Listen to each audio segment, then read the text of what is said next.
February 18, 1943, 12:26 in the afternoon, Pacific wartime. A massive silver bomber, the largest aircraft ever built in America, was climbing through 5,000 feet above Seattle, Washington. The winter sky hung grey and cold over Puget Sound.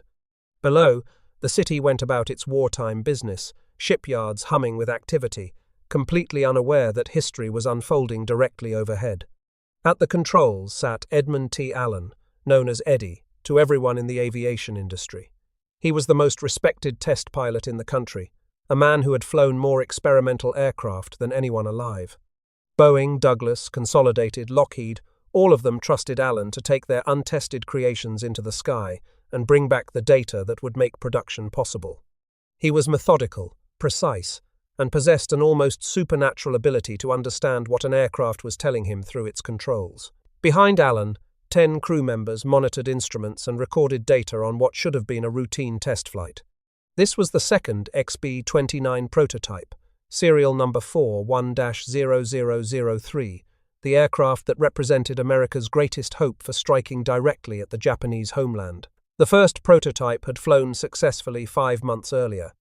Now this second aircraft was being put through its paces, gathering performance data that would guide production of the nearly 1,700 bombers already on order. Then engine number 1 caught fire. The fire was visible to observers on the ground, orange flames streaming backward from the left outboard engine nacelle. Allen immediately shut down the burning engine and banked the aircraft back toward Boeing Field. He had dealt with engine fires before. He knew the procedures. Feather the propeller, cut the fuel, activate the extinguisher, turn for the nearest runway. But this was no ordinary engine fire. The Wright R-3350 engines powering this prototype used magnesium alloy components in the crankcase and accessories to save weight. Engineers had calculated that every pound saved in the engines translated to additional pounds of bombs that could be carried to Japan. It seemed like sound engineering at the time. Magnesium burns at 5,600 degrees Fahrenheit. At that temperature, aluminum melts like butter. And the main structural spar that held the wing together, the beam that carried all the flight loads, was made of aluminum. 8 minutes after the fire started, radio operator Harry Ralston transmitted his final message. "Allen, better get this thing down in a hurry. The wing spar is burning badly." The wing spar, the main structural beam holding the entire wing together. Once that failed, nothing could keep the aircraft in the air. Allen pushed the nose down, desperately trying to reach the runway. Boeing Field was close now, less than a mile away. But the fire had been burning for 8 minutes, eating through aluminum at a rate no fire extinguisher could stop. The wing was failing. Seconds later, the crippled bomber struck power lines along Airport Way, plunging much of Seattle into darkness. The aircraft yawed violently to the left as the damaged wing lost lift, then ploughed into the Fry meat packing plant at 2203 Airport Way, just north of the runway. Nearly 5,000 gallons of aviation fuel exploded on impact. A fireball rose above the industrial district. Debris scattered across 3 city blocks. The crash killed Allen, his entire crew of 10, approximately 20 workers inside the packing plant, and firefighter Luther Dean Bonner, who responded to the blaze and died from ammonia gas poisoning while searching the basement. Roughly 32 people died that afternoon. The bodies of several crew members were never recovered from the inferno. Wartime censorship ensured the American public would never learn the full details of what happened that winter day. This was the second prototype of America's most expensive weapons program in history, a program that had already consumed more money than the atomic bomb project itself. A program so rushed, so desperate, that the United States Army Air Forces had ordered over 1,600 aircraft before this prototype ever left the ground. A program that now lay scattered in burning wreckage across a Seattle industrial district. The aircraft was the Boeing B-29 Superfortress. And this is the story of America's biggest gamble, the $3 billion bomber that changed everything. The B-29 Superfortress was not simply a larger version of existing bombers. It represented a quantum leap in aviation technology, cramming more untested innovations into a single airframe than any military program before it. Every major system was either brand new or pushed far beyond proven limits. Engineers called it the most complex aircraft ever designed. Critics called it a flying disaster waiting to happen. Both were right. The aircraft stretched 99 feet in length, with a wingspan of 141 feet 3 inches, making it the largest bomber of the war. For comparison, a B-17 Flying Fortress had a wingspan of only 103 feet. The B-29 dwarfed every bomber that came before it. Empty. The aircraft weighed 74,500 pounds. Fully loaded for combat, it could reach 133,500 pounds, nearly 67 tons. This was almost twice the weight of a B-17. Moving that much mass through the air at high speed required engines more powerful than any previously fitted to a production aircraft. 4 Wright R-3350 duplex Cyclone engines, each an 18-cylinder twin-row air-cooled radial producing 2,200 horsepower at takeoff, drove 16-foot 7-inch propellers that bit into the thin air at high altitude. A crew of 11 operated the aircraft, 5 officers and 6 enlisted men working in conditions their predecessors could never have imagined. Unlike the cramped, freezing, deafening interiors of earlier bombers, the B-29 offered something approaching comfort at high altitude. Previous heavy bombers, like the B-17 and B-24, subjected crews to brutal conditions at altitude. Temperatures inside those aircraft regularly dropped to -40 degrees Fahrenheit at 25,000 feet. Crews wore bulky, electrically heated suits over fleece-lined leather clothing that severely restricted movement and made complex tasks nearly impossible. Condensation from breath froze on oxygen masks. Exposed skin could suffer frostbite in minutes. Men sometimes died from exposure on long missions, found frozen at their stations when the aircraft returned.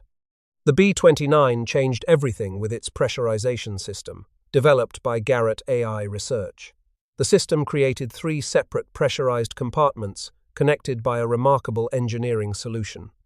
A 35-foot tunnel, approximately 34 inches in diameter, ran over the 2 bomb bays, allowing crew members to crawl between the forward and aft pressurized sections. The bomb bays themselves remained unpressurized, enabling bomb drops without depressurizing the crew compartments. For the first time in aviation history, crews could operate heavy bombers at 30,000 feet in relative shirt-sleeve comfort. Cabin altitude was maintained at roughly 8,000 feet, even when the aircraft flew at its service ceiling. This was not a luxury. It was a necessity for missions lasting 12 hours or more over the vast Pacific Ocean. Fatigued, cold, hypoxic crews made mistakes. Mistakes over the Pacific meant death. The aircraft's defensive armament represented the most sophisticated weapons technology of the war.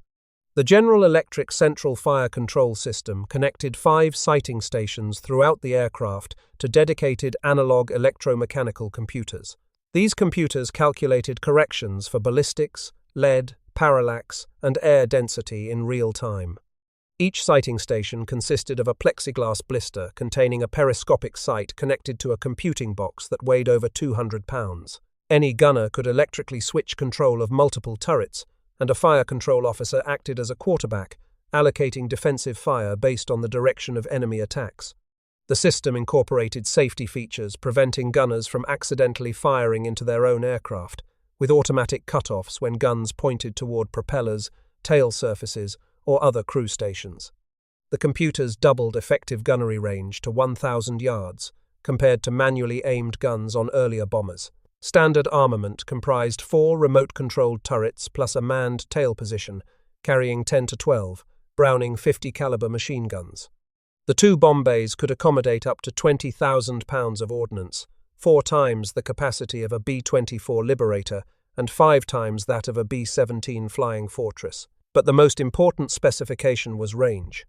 The B-29 could fly over 3,000 miles in combat configuration, with a ferry range exceeding 5,000 miles when carrying minimal ordnance and maximum fuel. After Japan's 1942 conquests swept across the Pacific, swallowing the Philippines, the Dutch East Indies, Malaya, Burma, and countless islands, no Allied bomber could reach the Japanese home islands from any available base. The B-29's range meant it could strike Tokyo from bases in the Mariana Islands, roughly 1,500 miles away. This was the entire strategic rationale for the aircraft's existence. Without this capability, strategic bombing of Japan would have required an enormously costly island-hopping campaign to capture bases much closer to the homeland, likely costing tens of thousands of American lives. The B-29 offered an alternative path to victory, assuming it could be made to work. The story of this aircraft began on November 10, 1939, more than 2 years before Pearl Harbor, when General Henry H. Arnold asked the War Department to initiate development of a new superbomber. Arnold, known universally as HAP, was a visionary officer who believed deeply that strategic air power could decide wars independent of ground forces. He wanted a bomber capable of delivering 20,000 pounds of bombs across a 2,000-mile combat radius at 400 miles per hour. Nothing remotely approaching these specifications existed. On January 29, 1940, the Army Air Corps issued request for data R-40B to 5 manufacturers. Boeing submitted its Model 345 design on May 11, 1940, competing against Consolidated, which would develop the future B-32, Lockheed with its experimental bomber, and Douglas with another design. Arnold approved Boeing's proposal on June 14, 1940. What happened next was unprecedented in aviation history. On September 6, 1940, Boeing received a contract worth $3.6 million for 2 B-29 flying prototypes, plus 1 static test airframe. This was already an unusual commitment for an aircraft that existed only on paper, but what followed was even more extraordinary. On May 17, 1941, a full 16 months before any prototype flew, Boeing received a production order for 14 YB-29 service test aircraft and 250 production bombers. The Army was betting on an aircraft that had never left the ground. After the Japanese attack on Pearl Harbor on December 7, 1941, the program received the highest national priority, AAA rating, shared only with the Manhattan Project. By January 1942, orders doubled to 500 aircraft. When test pilot Eddie Allen finally lifted the first B-29 prototype off the runway at Boeing Field, Seattle, on September 21, 1942, a staggering 1,664 aircraft were already on order from 4 different factories. This was not how aircraft development normally worked. Normally, prototypes flew, problems were identified and fixed, then production began. The B-29 program reversed this sequence entirely. General Kenneth B. Wolfe, tasked with creating the first B-29 combat unit, aptly called it a $3 billion gamble. In 1940s dollars, the B-29 program cost approximately $3 billion, roughly $50 billion in modern currency. This exceeded the $1.9 billion cost of the Manhattan Project itself, making the B-29 the single most expensive weapons program of World War II. Many people today assume the atomic bomb was the costliest undertaking of the war. It was not. That distinction belonged to the aircraft that would carry it. The government built massive new factories specifically for this aircraft. Boeing's Plant 2 in Wichita, Kansas, cost $26 million. The Renton, Washington facility cost $25 million more. Bell Aircraft built B-29s in a new plant in Marietta, Georgia. Glenn L. Martin Company produced them in Omaha, Nebraska. Thousands of subcontractors across the country manufactured components. At peak production, more than 1 million American workers contributed directly or indirectly to the B-29 program. The key Boeing engineers who made the design reality included Wellwood E. Beale, Boeing's chief engineer from 1939 to 1943, who oversaw the aircraft's initial design and production under impossible deadlines. Edward Curtis Wells succeeded Beale in 1943 and had a direct hand in developing the B-17, B-29, B-47, B-52, and eventually the Boeing 707 commercial jetliner. Wells was later inducted into the National Aviation Hall of Fame for his contributions to American aviation. In 1943, World War II had reached its decisive phase in the Pacific. The Battle of Midway in June 1942 had destroyed 4 Japanese fleet carriers in a single engagement, shifting the strategic balance for the first time since December 7th. American forces were advancing northward island by island through the Solomon Islands and across the central Pacific. Guadalcanal had fallen after 6 months of brutal fighting that cost thousands of American lives. The Japanese defensive perimeter was contracting, but Japan itself remained untouched. Since the Doolittle raid in April 1942, when 16 B-25 medium bombers launched from the aircraft carrier Hornet to strike Tokyo in a one-way mission, no American bombs had fallen on the Japanese home islands. The 16 raiders had caused minimal physical damage, though they inflicted significant psychological shock on Japanese leadership. But those were medium bombers, launched from a carrier, in a mission that could never be repeated at scale.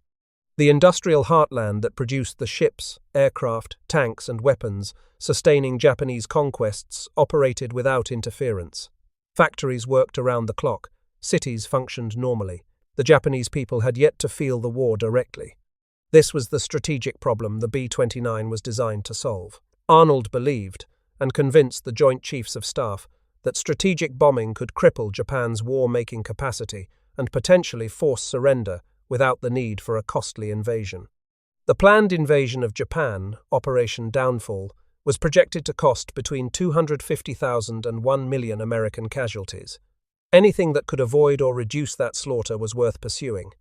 Everything depended on getting the B-29 into combat, but the aircraft was killing its own crews faster than the Japanese ever would. The Wright R-3350 duplex Cyclone engine was the B-29's Achilles heel. It was the most powerful aircraft engine America had ever produced. It was also the most dangerous. Rushed into production without adequate testing, this engine became the most lethal component on the aircraft, responsible for more American deaths than Japanese fighters and anti-aircraft guns combined. The technical problems were numerous and severe. The rear row of 9 cylinders ran dangerously hot due to inadequate baffle clearances and a flawed exhaust port arrangement that directed hot gases onto adjacent cylinders.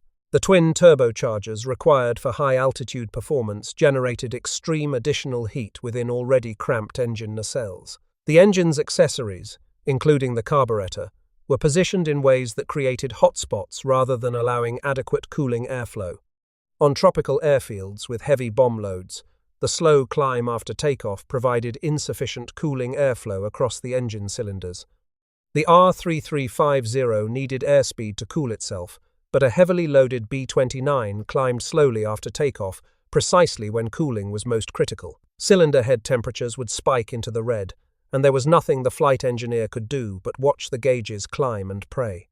The engines persistently swallowed their own exhaust valves as thermal distortion warped valve stems and guides. A valve failure during takeoff often meant catastrophic engine failure, fire, and death. Even when valves held, the extreme heat degraded lubricants and accelerated wear on all moving parts. A poorly designed carburetor elbow created uneven fuel and air distribution, causing some cylinders to run lean and overheat, while others ran rich and fouled spark plugs.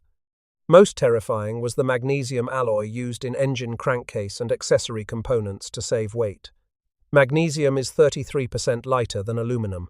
It seemed like elegant engineering until those components caught fire. Magnesium burns at approximately 5,600 degrees Fahrenheit, hot enough to melt through steel. At those temperatures, the aluminum wing spar could burn through in seconds, causing catastrophic structural failure that gave crews no time to escape. Standard fire extinguishers, designed for fuel fires burning at roughly 1,500 degrees, were useless against magnesium. The fire would simply reignite after the extinguisher emptied. One grim joke circulated among B-29 crews. They were being killed more by the engine manufacturer than by the Japanese. The Eddie Allen disaster on February 18, 1943, did not kill the program, but it shook confidence profoundly. Allen was not just any test pilot. He was considered the dean of American test pilots, a man whose judgment aircraft manufacturers trusted completely. If the B-29 could kill Eddie Allen, it could kill anyone. Testing was temporarily transferred from Boeing to the Army Air Forces. The service sent Colonel Donald Putt to take over the test program at Wright Field in Dayton, Ohio. At least 19 serious B-29 accidents, between February 1943 and September 1944, were attributed to engine or nacelle fires. Some aircraft made emergency landings, others did not return. Engineers eventually made over 48,500 modifications to the R-3350 engine.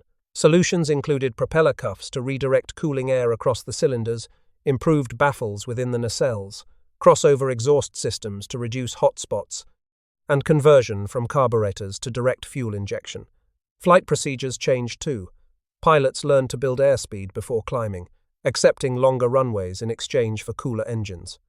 Even with all these fixes, the engine was not truly reliable until post-war versions achieved 3,500 hours between overhauls. During the war, early engines averaged roughly 100 hours before major failure, improving to about 400 hours by August 1945. By early 1944, the production crisis reached its nadir.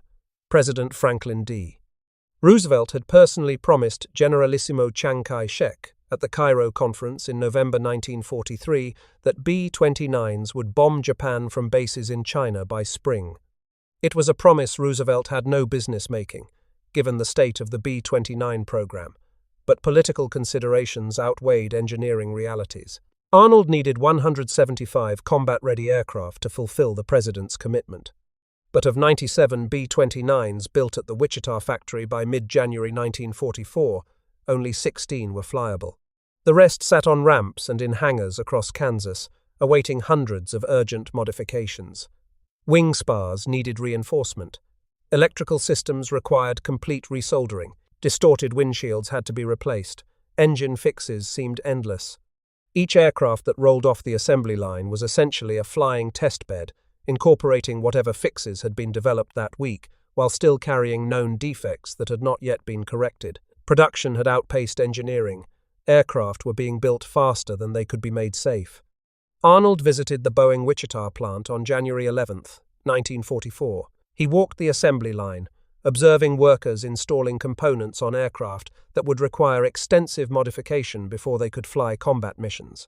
He signed the 175th fuselage section as a symbolic commitment to meeting the deadline, and he demanded delivery of 175 combat-ready aircraft by March. It was an impossible demand, and everyone knew it. When Arnold returned to Kansas airfields in early March, he found 0 combat-ready B-29s, not one.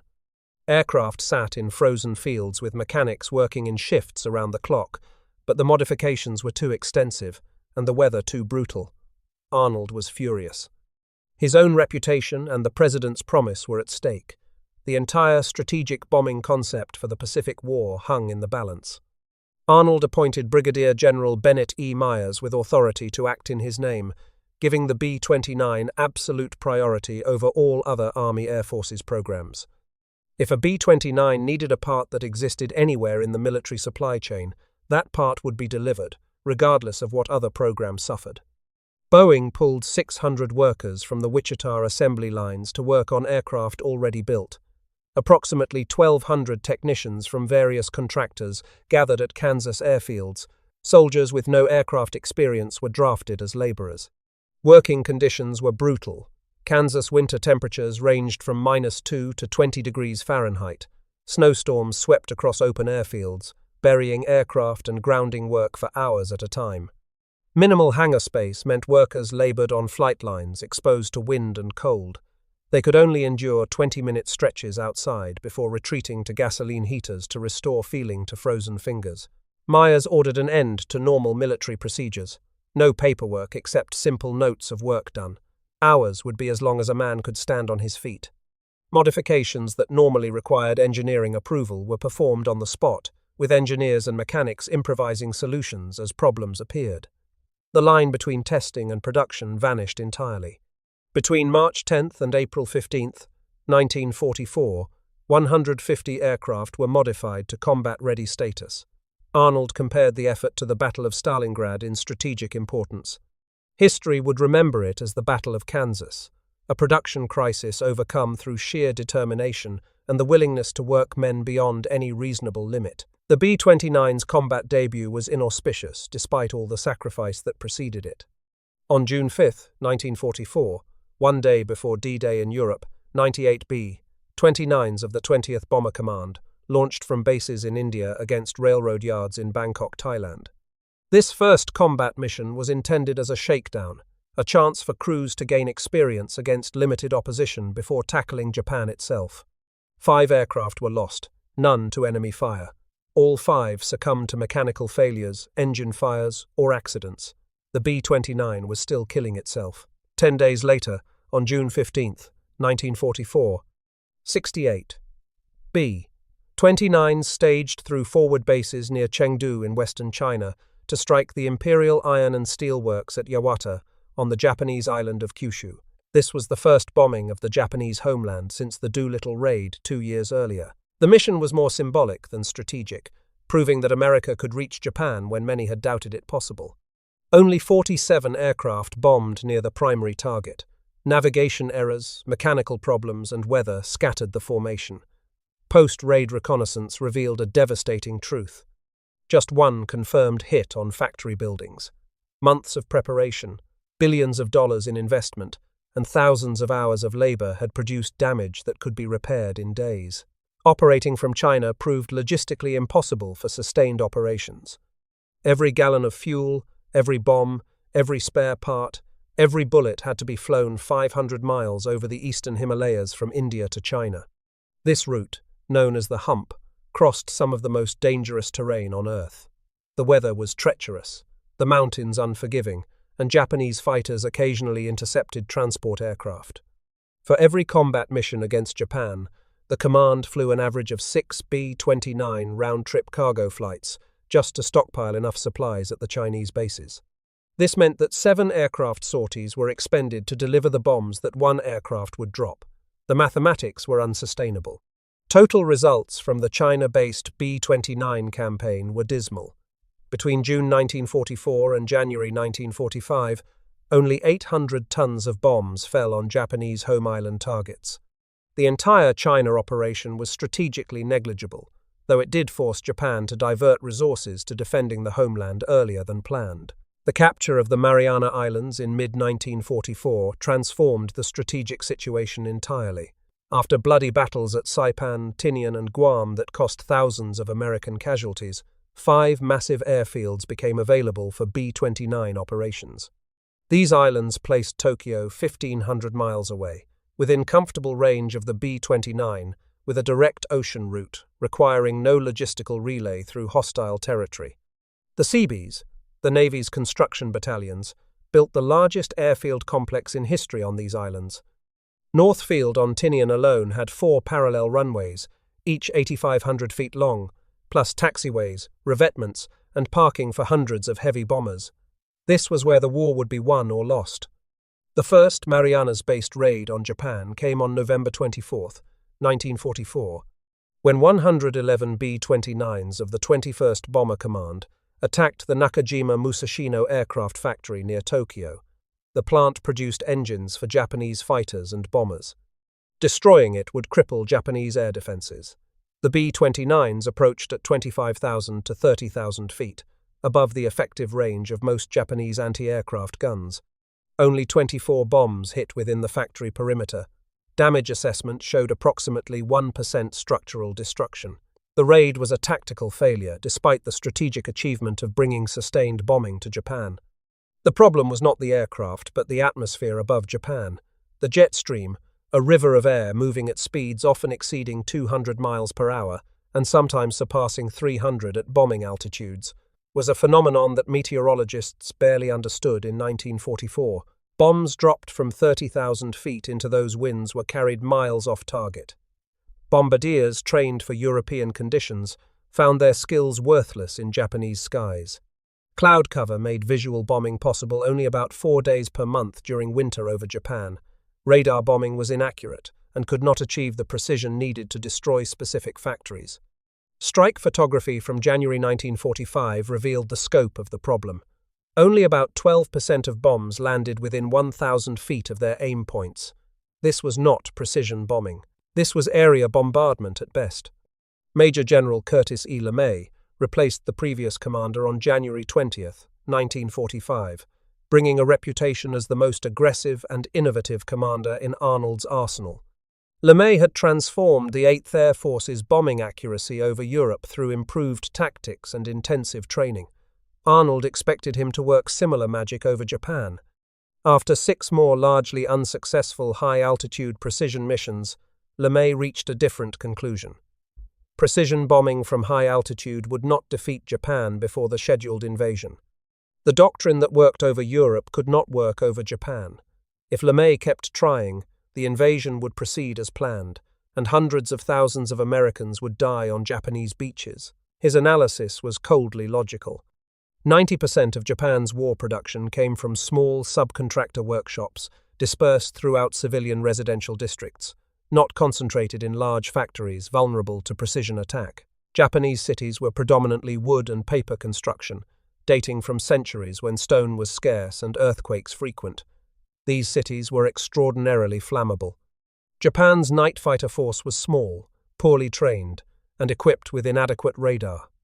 Its anti-aircraft defenses were optimized for high-altitude precision attack, not low-level operations at night. LeMay ordered the most radical tactical change of the strategic air war. B-29s would attack at night at 5,000 to 9,000 feet, below the jet stream that disrupted bombing accuracy, below the altitude where Japanese anti-aircraft guns were effective, and where bombardiers could actually see their targets. Most daringly, LeMay ordered defensive guns and ammunition stripped from every aircraft except the tail turret. This reduced weight by thousands of pounds and effectively doubled bomb loads from roughly 3 tons to 6 or 7 tons per aircraft. It also meant that if Japanese night fighters found the bomber stream, the B-29s would be nearly defenseless. LeMay was betting that Japanese night defenses were too weak to inflict serious losses. His intelligence officers initially estimated up to 70% losses on the first low-level incendiary raid. 7 of every 10 aircraft might not return. LeMay judged the risk acceptable given the strategic stakes. He did not formally seek Arnold's approval for the radical change in tactics, choosing instead to shield his superior from blame if the mission failed catastrophically. If the raid did not work, LeMay later recalled, he would probably be fired and maybe court-martialed. But if it did work, the entire course of the Pacific War might change. On the night of March 9th to 10th, 1945, 334 B-29s launched from airfields in the Marianas against Tokyo. 279 reached the target. Pathfinder aircraft arrived over the city first at 5,000 feet, dropping clusters of napalm bombs in a flaming pattern across the Shitamachi district, a densely packed area of working-class homes, small factories, and commercial buildings on the eastern side of the city. An estimated 750,000 to 1 million people lived within the target area, in houses built of wood, paper, and straw matting. The main force attacked individually rather than in formation, streaming over the target at 50-second intervals between 5,000 and 9,000 feet. This was not bomber doctrine as previously practiced. Formations provided mutual defensive fire. Individual aircraft were vulnerable. But without guns, formation defense was meaningless anyway, and individual attacks allowed maximum concentration of incendiaries on the target. The bombers dropped 1,665 tons of incendiary bombs. The primary weapon was the E-46 cluster bomb, a 500-pound container that opened to release 38 M69 napalm-filled bomblets. Each bomblet weighed 6 pounds and spread burning petroleum jelly across a wide area. M47 white phosphorus bombs added to the conflagration, creating fires that could not be extinguished with water. Individual fires coalesced into a general conflagration within 2 hours, creating a firestorm that overwhelmed firefighting capabilities and generated its own weather. Temperatures in the fire zone reached 1,800 degrees Fahrenheit. Asphalt streets melted, water in canals boiled, metal fixtures ran like liquid. People who sought shelter in the water died as their refuge heated beyond survival. Massive thermal updrafts buffeted B-29s violently, throwing aircraft thousands of feet upward or sideways in seconds. Some pilots reported that their aircraft flipped inverted by convective forces rising from the burning city. Crews at the tail end of the bomber stream reported the stench of burned flesh permeating their aircraft at altitude, entering through engine air intakes and ventilation systems. That single night caused approximately 80,000 to 100,000 deaths and destroyed 16 square miles of Tokyo, an area larger than Manhattan below Central Park. Over 267,000 buildings burned. Over 1 million people were left homeless. More people died that night than in the immediate casualties of either atomic bombing that would follow. Only 14 B-29s were lost, far below the predicted 70%. LeMay had gambled correctly. Japanese night defenses could not stop the low-level attack. Over the following 10 days, B-29s attacked Nagoya, Osaka, and Kobe, destroying approximately 30 square miles of urban area at a cost of only 22 aircraft. The campaign paused in late March, not because of Japanese resistance, but because incendiary bomb stocks were exhausted. American factories could not manufacture destruction fast enough to keep pace with the bombing campaign. By summer 1945, 67 Japanese cities had been firebombed, destroying roughly 180 square miles of urban area and approximately 40% of Japan's urban infrastructure. Japanese civilian deaths from conventional B-29 bombing reached an estimated 300,000 to 330,000, with over 400,000 injured and 9 million left homeless. Factory absenteeism reached 49% by July 1945, as workers fled cities or refused to report for shifts that might never end. The Japanese military largely ceased intercepting B-29 raids by June, conserving remaining aircraft and pilots for the expected invasion. American bombers flew over Japanese cities essentially unopposed, dropping ordnance at will. The 509th Composite Group, activated December 17, 1944, at Wendover Army Airfield, Utah, was the most secret unit in the United States military. Commanded by Lieutenant Colonel Paul Warfield Tibbets, Jr., hand-selected for the assignment by Manhattan Project Director Major General Leslie R. Groves, the unit trained exclusively to deliver the atomic bomb. No one outside the highest levels of command knew their mission. Many within the unit knew only that they were preparing for something extraordinary without understanding what. The silverplate B-29s assigned to the 509th were extensively modified at the Glen L. Martin plant in Omaha. All gun turrets except the tail position were removed. 7,200 pounds of weight was stripped from each aircraft. Bomb bay doors were replaced with snap-action mechanisms that could open and close in seconds rather than the normal slow-powered operation. Most critically, bomb bays were fitted with British-type single-point attachment mechanisms capable of holding the oversized atomic weapons that no standard bomber equipment could support. 15 combat-ready silverplate aircraft began deploying to Northfield, Tinian in June 1945. Their crews flew practice missions against Japanese-held islands, dropping single, large, conventional bombs that matched the weight and ballistic characteristics of the atomic weapons without the nuclear content. Japanese observers who noticed these single aircraft attacks likely dismissed them as insignificant harassment. They were rehearsals for the end of the war. On the morning of August 6, 1945, the B-29 named Enola Gay lifted off from Northfield, Tinian, at 2:45 local time. Colonel Paul Tibbets, promoted to full colonel in January 1945, had named the aircraft after his mother just hours before. 12 men were aboard. The aircraft carried Little Boy, a uranium gun-type atomic bomb weighing approximately 9,700 pounds and containing 64 kilograms of enriched uranium. Navy Captain William Sterling Parsons armed the weapon during the flight. The decision to arm in flight, rather than on the ground, came after Tibbets witnessed several loaded B-29s crash on takeoff from Tinian's busy runways. A crash with a fully armed atomic bomb would have destroyed Northfield and killed thousands. At 8:15 local Hiroshima time, Bombardier Major Thomas Ferriby released Little Boy from 31,060 feet. After falling approximately 43 seconds, the bomb detonated at roughly 1,900 feet above Shima Hospital in central Hiroshima with a yield of approximately 15 kilotons, equivalent to 15,000 tons of conventional explosive. The flash was visible from aircraft over 100 miles away. The mushroom cloud rose to over 40,000 feet.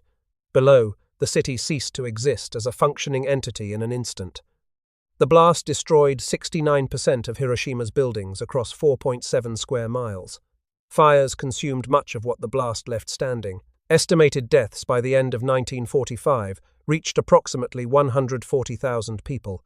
3 days later, on August 9, 1945, the B-29 boxcar lifted off from Tinian for the second atomic mission. The aircraft was flown by Major Charles William Sweeney rather than its usual pilot, Captain Frederick Bock, because the great artiste, Sweeney's regular aircraft, still carried scientific instruments from the Hiroshima mission. Problems plagued the mission from before takeoff. Ground crews discovered that a fuel transfer pump was inoperative, trapping approximately 600 gallons of fuel in a rear tank, inaccessible for normal use. Sweeney chose to proceed rather than delay the mission, accepting reduced range and margins. After takeoff, at approximately 3:47 in the morning, the rendezvous with escort and photography aircraft became a debacle. The photography plane Big Stink never appeared at the assembly point. Sweeney circled for 30 to 45 minutes at the rendezvous, burning irreplaceable fuel while waiting for aircraft that would never arrive. The primary target was Kokura Arsenal, an enormous military-industrial complex on the island of Kyushu. But Kokura was obscured by smoke drifting from Yahata, which B-29s had attacked with conventional bombs the previous day. 3 bomb runs over 50 minutes failed to achieve the visual identification required by orders.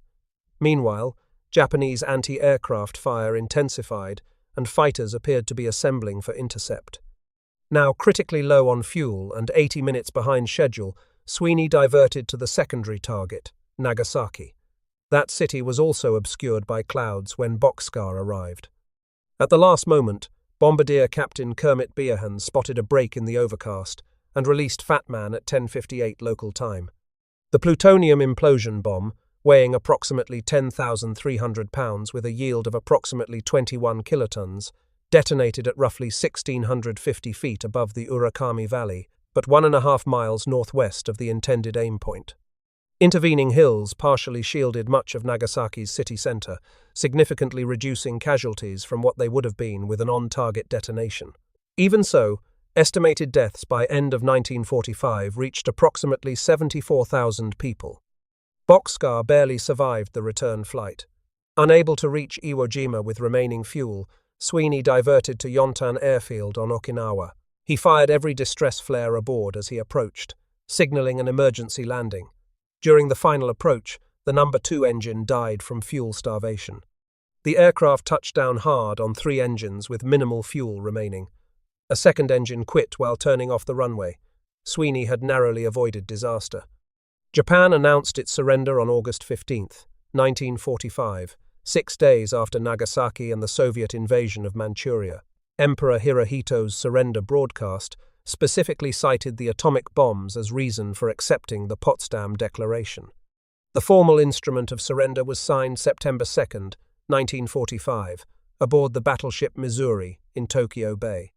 The B-29 program produced 3,970 aircraft across 4 factories by the time production ended. Boeing Wichita built 1,644. Boeing Renton built 1,122. Bell Atlanta built 668. Martin Omaha built 536. Peak combined production reached approximately 300 to 375 aircraft per month by mid-1945. American losses during World War II operations were significant. Approximately 414 B-29s were lost. 147 fell to enemy action from Japanese fighters and anti-aircraft fire. 267 were lost to operational causes. For every B-29 destroyed by the Japanese, nearly 2 were destroyed by engine fires, mechanical failures, and accidents. Approximately 3,000 B-29 crew members were killed, wounded, or missing during the war. Additional hundreds were captured after ditching or bailing out over Japanese-held territory. Many captured airmen were executed by their captors. Japanese civilian casualties from all B-29 operations constitute a staggering toll. Conventional incendiary bombing resulted in an estimated 300,000 to 330,000 deaths and over 400,000 injuries. The atomic bombings resulted in an estimated combined 214,000 deaths by the end of 1945. The total across all B-29 operations likely exceeds 500,000 deaths through December 1945, with additional thousands dying from radiation effects and injuries in subsequent years. The B-29 served as the backbone of the newly created Strategic Air Command and America's nuclear deterrent through the late 1940s. Its range and bomb capacity made it the only aircraft capable of delivering the massive early atomic bombs to targets in the Soviet Union. During the Korean War, B-29s flew 20,000 sorties and dropped 200,000 tons of bombs, more than the total dropped on Japan in all of World War II. The arrival of Soviet MiG-15 jet fighters, aircraft designed specifically to intercept and destroy B-29 formations, rendered the Superfortress obsolescent for operations against sophisticated defenses. Heavy losses during daylight raids against North Korean targets forced a shift to night operations and accelerated development of successor aircraft. A remarkable episode of reverse engineering occurred when Soviet leader Joseph Stalin ordered aircraft designer Andrei Tupolev to exactly duplicate 3 B-29s that had made emergency landings in Soviet territory after raids on TTA, Japan. The Soviets interned the aircraft and their crews despite being notionally allied with the United States. The reverse engineering effort involved 900 Soviet factories and research institutes and resulted in the Tupolev Tu-4, which first flew May 19, 1947. 847 Tu-4s were built, providing the Soviet Union with its first nuclear-capable bomber. Today, approximately 26 B-29 airframes survive in various states of preservation, with 22 displayed in museums across the United States and several overseas locations. The most historically significant are Enola Gay, the Hiroshima aircraft, now fully restored at the Smithsonian Institution's Stephen F. Udvar Hazy Center near Washington, and Bockscar, the Nagasaki aircraft, at the National Museum of the United States Air Force at Wright-Patterson Air Force Base in Dayton, Ohio. Remarkably, 2 B-29s still fly today, both restored through decades of volunteer effort. The aircraft known as FIFI was rescued in 1971 from surplus aircraft being used as targets at China Lake, California. Volunteers with the Commemorative Air Force restored the aircraft and flew it to Texas for continued work. After a $3 million engine replacement project completed in 2010, FIFI operates today from Dallas Executive Airport, touring airshows across the country. The aircraft, known as Doc, named after a Snow White character during post-war service as a radar calibration aircraft, sat in the Mojave Desert for 42 years before restoration began. After more than 450,000 volunteer hours across 16 years of work at a facility in Wichita, just feet from where the aircraft was originally built in 1944, Doc flew again on July 17, 2016. It now operates from its own hangar and visitors center at Eisenhower National Airport in Wichita. The B-29 Superfortress defies simple judgment. It was simultaneously the greatest engineering achievement and the most troubled weapons program of World War II. A machine whose engines killed more of its own crews than the enemy did, yet which proved so devastating in combat that it made conventional invasion unnecessary. Arnold committed $3 billion and the industrial output of 4 factories to an aircraft that existed only on drawings when production began. He pushed through catastrophic test crashes that killed the most respected pilot in America. He drove men through a Kansas winter to make aircraft fly when engineering said they could not. He bet his career on strategic air power because he believed there was no other way to end the war without 1 million American casualties. The gamble succeeded because American industrial and engineering capacity was deep enough to solve problems while simultaneously mass-producing the solution. Engineers fixed engines on the production line. Test pilots flew combat missions. Mechanics worked through blizzards to ready aircraft that barely functioned. The entire nation bent its resources toward making one impossibly complex machine work reliably. The B-29 pioneered technologies that shaped all of post-war aviation. Pressurized cabins became standard on commercial airliners. Computer-aided fire control evolved into modern weapons systems. Aerial refueling techniques developed for extended missions became standard military practice. In these ways, the Superfortress lives on in every modern aircraft that cruises at high altitude with passengers in comfort. Its atomic missions inaugurated the nuclear age and fundamentally altered the relationship between nations. The knowledge that cities could be destroyed in an instant changed how governments approached warfare, deterrence, and diplomacy. In FIFI and Doc, the B-29 remains one of the few World War II heavy bombers still capable of flight, a thundering 4-engine testament to American industrial might and engineering ambition. The sound of those Wright engines carries echoes of Eddie Allen's final moments over Seattle, of crews nursing failing power plants across endless Pacific waters, of scientists arming atomic bombs while flying toward cities they would never see from the ground. The men who conceived, built, flew, and died in B-29s did not know whether the gamble would succeed. They knew only that it had to be attempted. That determination to risk everything on an unproven concept, to build while still learning, to fly while still fixing, remains the aircraft's most enduring lesson. This was America's biggest gamble. This was the $3 billion bomber. This was the B-29 Superfortress, the aircraft that changed everything.